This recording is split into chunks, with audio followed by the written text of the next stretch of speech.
Hello, who are you and where are you from? Hi, my name is Peter Frezza. I grew up in South Florida in the town of Jupiter, but have resided here in Islamorada in the Upper Florida Keys for the past 22 years. All right, and what do you do? So here at the village of Islamorada, I act as the Environmental Resources Manager. Maybe a fancier name for a biologist, but I do handle all the environmental issues here and resiliency efforts as well. Wow. And have you seen, as a lifelong Floridian also, but have you seen a lot of climate issue changes since you were a kid? Has there been changes or no? Absolutely.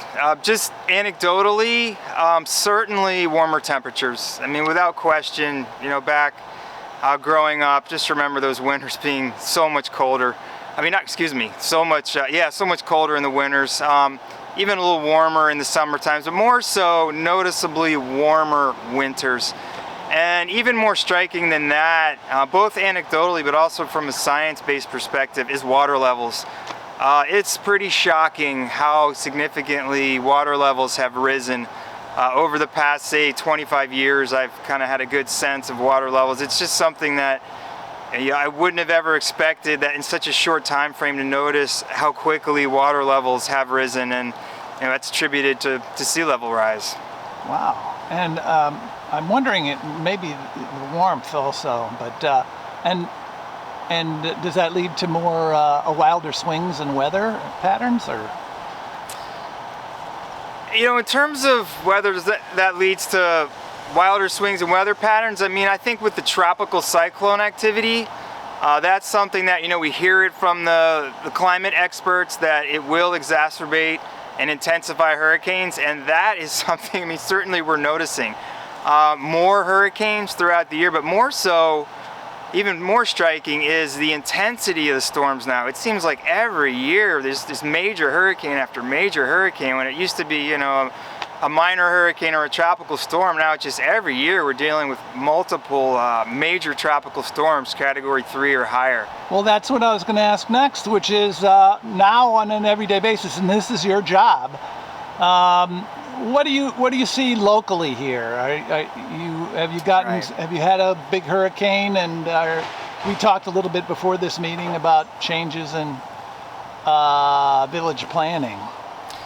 Sure. So in the past 20 years, we have had, I would say, 2 major storms to go through this area. The most recent was Hurricane Irma in 2017. It made landfall only about 40-50 miles south of here. That was a major category 4 hurricane. And we did have significant flooding here, storm surge related flooding. We had a surge of about 8, 9, possibly even 10 feet on the ocean side. So anyone in low-lying areas, on the ocean side here was flooded. It mainly came from the ocean side, so those on the bay side over here were relatively okay. Wind damage, of course we had some wind damage, but it's the flooding. And with sea level rise, somewhere where that impacts us here in the Keys, in these low-lying areas, that with these storm surge events, it's just flooding more and more and more people as the sea continues to rise. So that's something, probably the biggest factor or thing affecting residents here in the Keys is the flooding. And not just from tropical cyclones either, but just from what we call the sunny day flooding from tide. When we have the bigger tides. Yeah, the king tides mainly in the fall, late summer and fall. We're seeing more and more people starting to get flooded from these king tide events, and those are the types of things we're really focused on here in Islamorada, is how to deal with that in the future. You mentioned more and more people. I mean, has it stopped has development along the coastline stopped, or changed at all, or what has happened to development along the ocean coast? So in terms of development here on the ocean coast of the Florida Keys, we are very unique because our development is highly regulated by the state of Florida. We are in what's called an area of critical state concern. That's a designation from our capital in Tallahassee. It severely restricts the amount of development that we can have on these keys, both for environmental reasons, but also for evacuation time for hurricanes, right? We can't have, there's a maximum amount of people we have in the Keys that can be evacuated in a 24-hour period.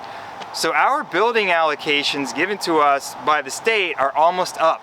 I believe we only have 30 to 32 building permit allocations left to give out in this entire town. And those will be given out all within the next 2 years, likely. So we really can't, we are not going to be building along the shorelines anytime after that. Now, that's new development.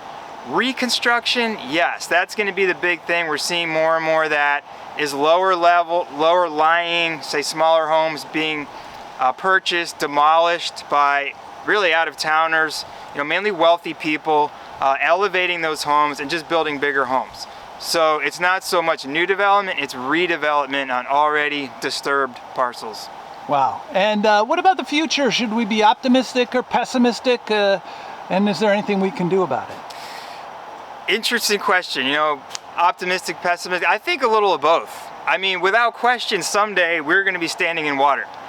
There will be water right here when we are standing, and likely there's going to be nobody living here in the Florida Keys. That's probably, could be centuries away, but it's going to happen. In the short term, though, it's fascinating to watch, the water levels come up, watch how people react, and watch and try to figure out what the solutions are going to be. So I'm optimistic that at least in my lifetime, say my working career, say the next 20 years, we're trying to find solutions on how to deal, with this rising sea. And, right now we're mostly concerned about the roads, elevating the roads that are becoming flooded. So, we're undertaking a very detailed study of all of the roads within our town here of Islamorada, and we're going to be doing a vulnerability assessment and finding out which areas are the lowest lying, which projects would impact the greatest amount of people, and start trying to find funding to start elevating roads. On the other side, it's very expensive. It's extremely expensive to elevate roads. The reality is that the costs might not be worth it. We may not be able to find the funding. The federal or state governments may not want to put this much money, billions of dollars, into elevating roads here in the Keys just so people can live here. So one of the thoughts or the paradigms now in the climate world is retreat rather than, let's stay here and fix the problem. Is, we need a managed retreat. We're never going to find enough money to appease everyone here, elevate the homes, elevate the roads. So we need to start thinking about, when we're going to start retreating or leaving these areas. So, I think it's going to be a balance of both, and the next 100 years is going to be really interesting here. Is there any statistic about the next 100 years? Is it supposed to rise 100 by a foot or two, a foot and a half? Sure, yeah, sure. Statistics on the modeling for sea level rise just continues to improve. And there's projections, the low, the intermediate, the high for 20 years, 40 years, 100 years out. So, a general good thought and a way to think of that is within, by the year 2050, so say, 20 to 25 years, the projections are for that water level to rise about a foot. And how high up are we now? Above sea level. So right here where we're standing in Islamorada, we are at about 8 feet elevation right here, which is really high. We are most likely on fill. We are on some fill that have been added into this area, but that's a high area. 8 feet is extremely high here in the Keys. Most homes, like my home is built on about 6 feet, but that's even a little high. I'd say the average home is built between 3 to 4 feet here in the Keys, with a lot lying at 2 feet or less, and of course those being the most impacted. And in the past 30 years, the sea level has risen here 4 to 5 inches.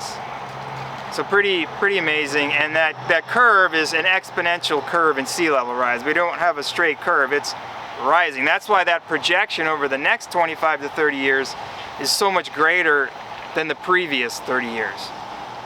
And I didn't anticipate asking this question, but you indicated before the interview, a little bit that you do things around your home. Are there a couple things around your home that you do that in relation to climate? Sure. I mean, I try to live as green as possible. Yeah, something I didn't mention is trees. You know, I am such a tree person. If there's anything, a human being on Earth, you know, what can we do? Well, there is one thing we can all do, and that's plant some trees. And I do that at my house. There really isn't like a square foot I haven't planted a tree. And then it's wonderful. I can also do it in my job. You know, I find places where, you know, in the publicly owned areas where we can plant trees. You know, I recycle everything. I have very little garbage. I compost. You know, I'm looking into solar. So yeah, things like that. You know, there's things that anybody can do that certainly will help, you know, lessen our impacts. Fantastic. Thank you on here, the 8th of February on the Florida Keys. Thank you very much. You're welcome.